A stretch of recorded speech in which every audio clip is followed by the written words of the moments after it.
Dear students, today I will discuss with you geometrical meaning of derivative.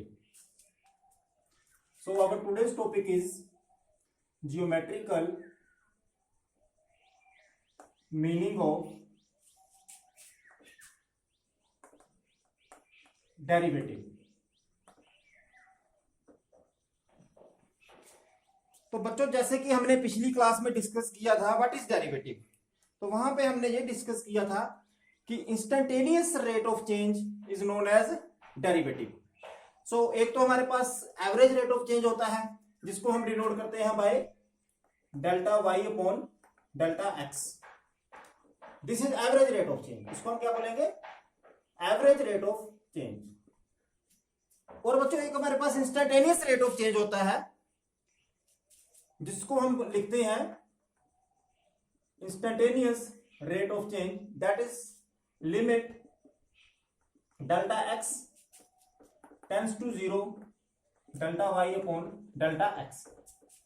तो बच्चों it means कि जो आपका एवरेज रेट ऑफ चेंज है that becomes instantaneous rate of change अगर आप उसमें लिमिट डेल्टा एक्स को 0 के बराबर अप्रोच कर दो तो. सो it means what is instantaneous rate of change? It is basically the average rate of change when it is stretched to the limit that is delta x tends to 0. तो बच्चों इतना हमने पिछली क्लास में कर लिया था कि what do you mean by average rate of change and instantaneous rate of change, और जो आपका instantaneous rate of change होता है that is known as derivative. तो today we will go more in deep of the derivative. तो उसके लिए हम जो स्टडी करेंगे वो है geometrical meaning. तो बच्चों ज्योमेट्रिकल मीनिंग ऑफ डेरिवेटिव के लिए आपको मैं एग्जांपल के थ्रू एक्सप्लेन करूंगा. उसके लिए कंसीडर कीजिए कि आपके पास you have two mountains. Suppose this is first mountain, this is one mountain and this is a second mountain. अब बच्चों सपोज करो this are two mountains, this is mountain 1 and this is mountain 2. Suppose this mountain is Mount Everest. Suppose करो हम इसको मान लेते हैं this mountain is Mount Everest and suppose this mountain is K2. अब बच्चों आपको मालूम है कि जो माउंट एवरेस्ट है that is highest mountain in the world. अब बच्चों मेरे को आप खुद बताइए कि किस माउंटेन को ऊपर चढ़ना ज्यादा मुश्किल है. Which mountain is difficult to climb, either this one और दिस वन. तो बच्चों आल्दो जो माउंट एवरेस्ट है उसकी हाइट तो K2 से ज्यादा है, पर उसको जो है जब आप उसको क्लिम्ब करोगे, जब आप उसको ऊपर तक जाओगे तो इस माउंटेन को आप आसानी से क्लिम्ब कर सकते हो एज कंपेयर टू दिस. क्यों? वो इसलिए बच्चों क्योंकि इसका जो आप बोल लीजिए स्टीपनेस है, इसको हम स्टीपनेस बोलते हैं, इसकी स्टीपनेस कम है. आल्दो इसकी हाइट ज्यादा है पर स्टीपनेस कम है. इस वाले माउंटेन की हाइट कम है पर स्टीपनेस ज्यादा है. मतलब इस माउंटेन की ढलान जो है वो जब आप उसको देखो नीचे से ऊपर जब जा रहे हो और इधर से भी जब आप नीचे से ऊपर जा रहे हो तो इसकी जो ढलान है वो इंक्रीज करती, इसकी जो ढलान है जो स्टीपनेस है माउंटेन 2 की वो ज्यादा है. सो ज्योमेट्रिकल मीनिंग को बच्चों समझने के लिए आपको सबसे पहले इस स्टीपनेस के बारे में मालूम होना चाहिए कि what do you I mean by steepness. So this is called steepness. और बच्चों इसी स्टीपनेस को हम मैथ में या फिजिक्स की लैंग्वेज में स्लोप कहते हैं. तो सबसे पहले मैं आपको स्लोप के बारे में बताऊंगा कि what do you mean bye slope. अब बच्चों अगर मैं आपको बोलूं कि इन दोनों केस में आप स्लोप को निकालिए तो आप कैसे निकाल सकते हो. तो अब मैं पहले इनको इसकी लाइन ड्रा करता हूं. ये वर्टिकल जो इसकी लाइन है और इसकी भी vertical. Suppose this is vertical line of mountain 1 and this is vertical line of mountain 2 and this is horizontal line and this is also horizontal line. So what I mean by the slope. तो बच्चों suppose करो मैं इस mountain पे कोई भी दो point लेता हूं ए और B. Suppose this is my initial point and इस इनिशियल पॉइंट से after some distance I take the second point that is this. So it means this is x axis and this is y axis. This is y, this is x, this is x, this is y. तो बच्चों अगर आप देखो कोई भी दो point आप लीजिए. सपोज करो एक पॉइंट मैंने ये वाला ले लिया x एक्सिस पे और एक ये ले लिया, और इस पॉइंट के कोरस्पोंडिंग अगर मैं y को लूं तो y और x इस पॉइंट पे दोनों सेम है. Corresponding to this point what is my y? My y is this. So कितना मैं x में कितना चेंज किया? x में मेरा इतना चेंज हुआ. Suppose this is delta x and what is change in y and this is delta y, this is delta y. और बच्चों अगर मैं इतना ही डेल्टा x इस साइड चलूं तो suppose this distance and this distance, this is same distance, suppose this distance is also delta x, this is also delta x. So अब इस केस में डेल्टा वाई आपका क्या आएगा, इस केस में आपका डेल्टा वाई इतना आएगा। तो बच्चों आप खुद बता सकते हो कि जो delta y upon delta x है in this case and delta y upon delta x, आप देख सकते हो कि जो delta y over delta x इस केस का है, that is for mountain 2, that is greater than delta y upon delta x for mountain 1। तो इसका क्या मतलब है, अब देखिए, इट मींस ये आपको ये इसका मतलब क्या है, what do you mean by delta y over delta x. Delta y over delta x का मतलब है कि अगर आप एक्स एक्सिस में डेल्टा एक्स डिस्टेंस चलते हैं तो आपका डेल्टा वाई कितना चेंज होता है। अब आप देखिए, अगर आप इस वाले केस में डेल्टा एक्स डिस्टेंस ट्रेवल करते हैं तो आपका डेल्टा वाई इतना चेंज होता है, और अगर आप इस केस में same delta x distance travel करते हैं तो आपका डेल्टा वाई ज्यादा चेंज होता है। तो दैट्स वाई इसका जो स्लोप होएगा सेकंड वाले केस में, जो सेकंड वाला माउंटेन है उसका स्लोप क्या होएगा, it will be more. So this is the basic concept of slope. तो बच्चों अभी जो मैंने स्लोप निकाला है, दिस इज एवरेज, आप इसको बोल सकते हो this is average rate of change, और इसको हम बोलते हैं स्लोप, बिकॉज जब भी मैं दो पॉइंट के बीच में स्लोप निकालूंगा, अब इस केस में जो मेरे दो पॉइंट्स थे, एक पॉइंट ये था और दूसरा पॉइंट ये था, उसके कोरोस्पोंडिंग मैंने डिफरेंट एक्स और वाई को वाई लेके अपना स्लोप निकाला है। तो जब भी मैं दो पॉइंट के बीच में स्लोप निकालूंगा उसको हम बोलते हैं average, that is called average. So अभी बच्चों आप देखना कि जो एवरेज है, जो एवरेज स्लोप है, उससे हम इंस्टेंटेनियस स्लोप को कैसे निकाल सकते हैं फॉर स्ट्रेट लाइन।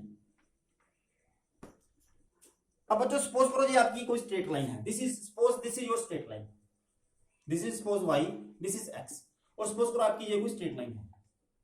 तो बच्चों स्ट्रेट लाइन में आप एक बात का ध्यान रखना, अगर आप किसी भी स्ट्रेट लाइन में कोई भी दो पॉइंट लेते हो, चाहे आप जो वो दो पॉइंट, आपका पॉइंट ए जहां पे है, बी जहां पे है, चाहे आप ए और बी के बीच में स्लोप निकालिए, चाहे आप ए और सी के बीच में स्लोप निकालिए, it means slope between any two points on the straight line is same, वो सेम रहता है। जब भी आप किसी भी दो पॉइंट में के बीच में स्लोप निकालोगे ऑन ए स्ट्रेट लाइन, वो स्लोप आपका हमेशा सेम आएगा।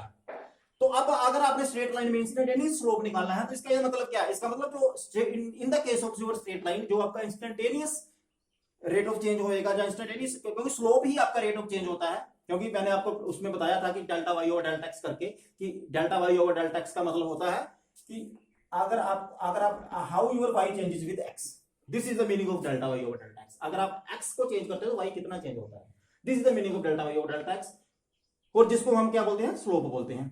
और आप इसको ज्योमेट्री की लैंग्वेज में स्लोप बोलते हो और अलजेब्रा की लैंग्वेज में रेट ऑफ चेंज बोलते हो, and this is average rate of change.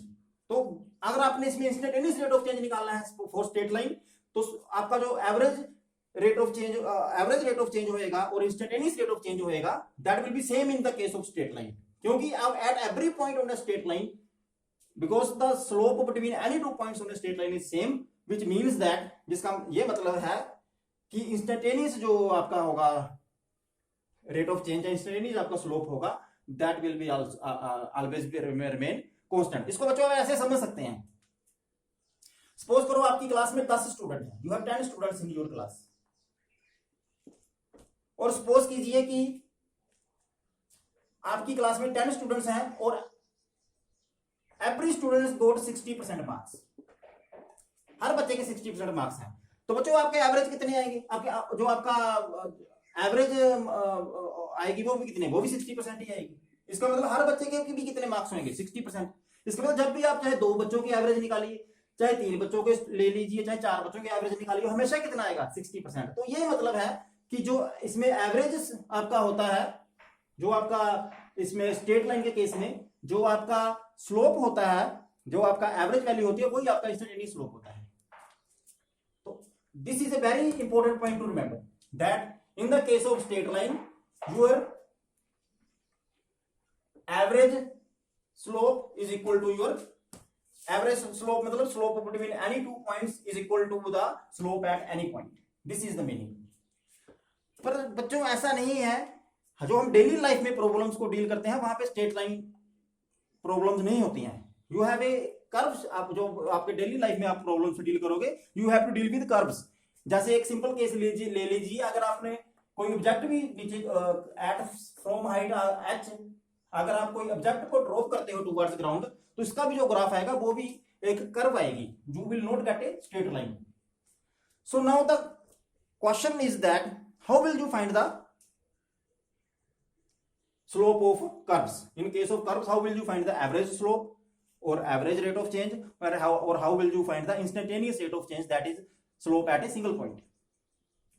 तो उसके लिए आप देखिए, मैं आपको एक एग्जांपल से बताता हूं। Suppose this is your curve, suppose this is point A, this is point B, this is point C. अब बच्चों इसमें देखिए, अगर मैं ए और बी के बीच में स्लोप निकालता हूं और अगर मैं ए और सी के बीच में स्लोप निकालता हूं, पहले तो मेरे को दोनों पॉइंट्स को ज्वाइन करना पड़ेगा।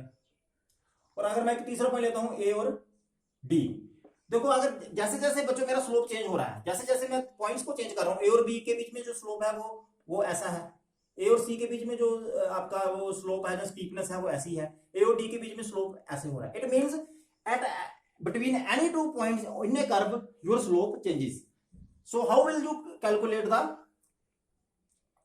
Your slope at a point? क्योंकि अब जो है, पहले तो आप बोल रहे थे स्ट्रेट लाइन के केस में कि जो आपका दो पॉइंट के बीच में स्लोप होगा वही आपका किसी भी पॉइंट पे स्लोप होगा, पर अब बच्चों ऐसा नहीं हुआ। क्योंकि हमारा जो स्लोप है बिटवीन एनी टू पॉइंट्स वही चेंज हो रहा है, क्योंकि जो आपका ए और बी के बीच में स्लोप है और जो आपका ए और सी के बीच में स्लोप है दैट इज डिफरेंट, और ए और डी के बीच में स्लोप है वो that is also different. So it means your slope at A will not be same between any two points. So how will you calculate the slope in case of curves? So please listen it very carefully. So अब देखिए, suppose this is my curve. I have a function y equal to fx. Suppose I have a function y equal to fx, whose curve is like this, जिसकी ऐसी curve है। Suppose I have a function y equal to fx is my function, और जिसकी curve ऐसे है। और बच्चों suppose करो मैं इसी फंक्शन पे कोई दो पॉइंट लेता हूं p और q, p एंड q। अब बच्चों मेरे को सपोज करो मेरे को स्लोप निकालना है between p and q, between these two points, and उसके बाद में मैं लिमिट का प्रोसेस लगा के स्लोप निकालूंगा एट पॉइंट p, और वही आपको बताएगा what is your instantaneous rate of change eight p। और प्लीज लिसन वेरी केयरफुली। अब देखिए, I have a function y equal to fx. Suppose from origin this distance is x.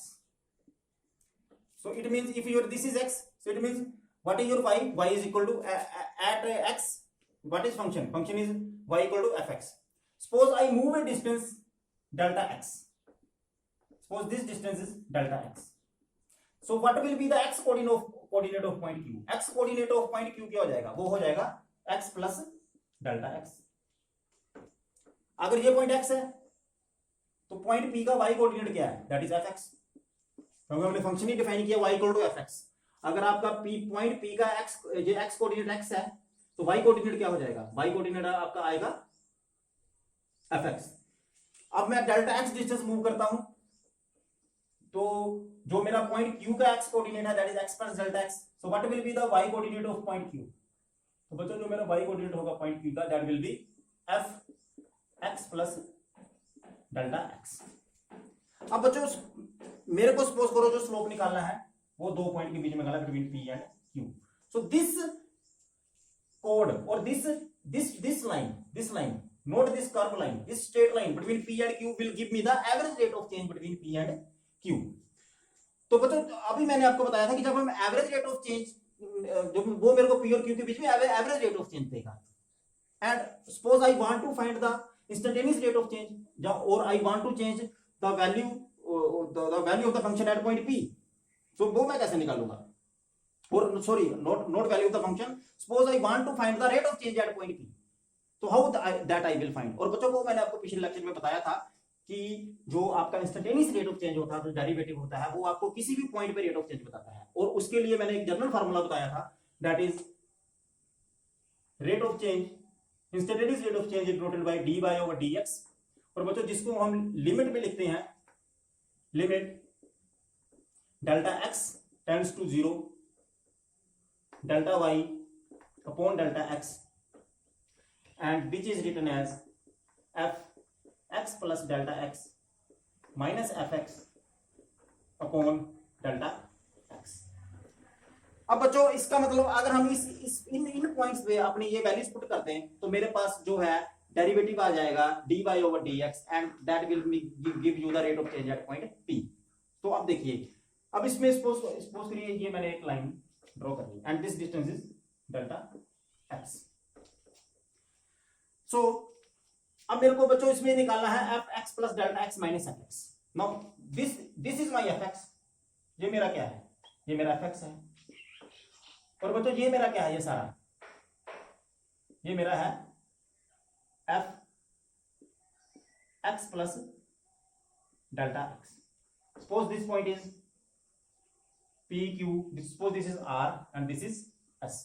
So what is my SR? RS. My RS is equal to, according to this graph, my RS is equal to Fx and my QS is equal to F x plus delta x. And what is my QR? My QR is equal to, this is my, what is my QR? My QR is equal to F x plus delta x minus fx. This is the denominator term of this, because अगर आप इसको थोड़े ध्यान से देखिए, this is my fx because I have a function y equal to fx. तो at x ये मेरा fx है, इतना मेरा fx है, ये पूरा मेरा क्या है, ये पूरा मेरा fx plus delta x है। तो ये क्या बच जाएगा, ये मेरे पास बच जाएगा fx plus delta x minus fx. So this is my QR. So it means what is dy or and what is this? This is change in y because ये जो मैं चेंज ले रहा हूँ ये कहाँ पे ले रहा हूँ, y में। This is in y axis. So what is my QR? Basically my QR can also be written as delta y. तो बच्चों इसकी वैल्यू यहां सब्स्टिट्यूट कर दीजिए आप QR की, तो जो will get dy upon dx is equal to limit. अभी बच्चों इसके साथ सॉरी ये थोड़ा सा इसको आप मॉडिफाई करना पड़ेगा, इसमें लिमिट भी आती है ना, limit delta x tends to 0 f x plus delta x minus fx upon delta x. So this will be limit delta x tends to 0 delta y upon delta x. और बच्चों what is the geometrical meaning of this? अब इसको मैं आपको geometrical meaning बता रहा हूं। अब आपको पता लग गया ये डेल्टा y क्यों आया, because this whole term is delta y because this is change on the y axis. अब इसका ज्योमेट्रिकल मीनिंग क्या है? इसका मतलब जैसे जैसे हम डेल्टा x को 0 अप्रोच करते जा रहे हैं, इट मींस अब p और q के बीच में डिस्टेंस डेल्टा x था, अब जब ये पॉइंट यहां आ जाएगा, suppose for this is another point t, तो अब जो कोड होगी ये ऐसी आ जाएगी and when your delta x will become 0, तो ये जो आपकी बच्चों ये लाइन है जो आपको एवरेज रेट ऑफ चेंज बता रही है, ये लाइन क्या बन जाएगी, टेंजेंट बन जाएगी। क्या बन जाएगी? Tangent. So this is the geometrical meaning of derivative. इसका मतलब जब आप किसी भी कर्व के किसी भी पॉइंट पे अगर आप उसका टेंजेंट का स्लोप अगर आप बता देते हो तो वही वहां पे उस फंक्शन की वैल्यू होगी, उसका rate of change. This is the geometrical meaning of derivative. So student अभी मैं आपको एक चीज इसमें दैट इज वेरी इंपॉर्टेंट वो भी बताऊंगा।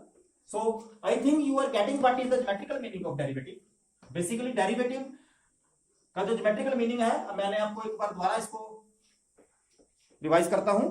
अगर आपकी स्ट्रेट लाइन है, if you have a straight line, if जो आपका फंक्शन है अगर उसका स्ट्रेट लाइन ग्राफ आता है, in that case your average rate of change and instantaneous rate of change are both the same. But in case if you have a curve, then in the case of curve, your instantaneous rate of change or your derivative at any point will be equal to the slope of tangent at that point, and this is the geometrical meaning of a derivative.